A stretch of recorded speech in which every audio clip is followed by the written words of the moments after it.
خميس، انا كنت عايزه اقول لك كده يعني على طلبات رمضان. طلبات رمضان.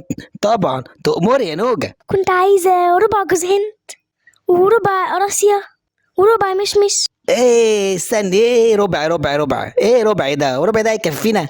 ما هو عشان المصاريف بقى يا خميس، وانا عارفه الظروف. لا مفيش الكلام ده. انا هقول لك احنا هنجيب ايه. احنا هنجيب كيلو جوز هند، وكيلو عين جمل، وكيلو قراصية، وكيلو لوز، وكيلو فستق. ايه يا خميس، اهدى بس يا خميس، في ايه؟ ايوه يا بنتي، امال ايه؟ هو احنا قليلين؟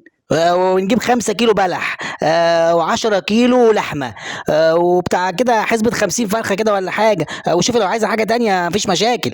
هو انت في رايك يا خميس؟ ايوه يا نوجة طبعا، مش انت نفسك في كده؟ ايوه طبعا، نفسي جدا. ولا نفسي انا كمان. ده انت بارد.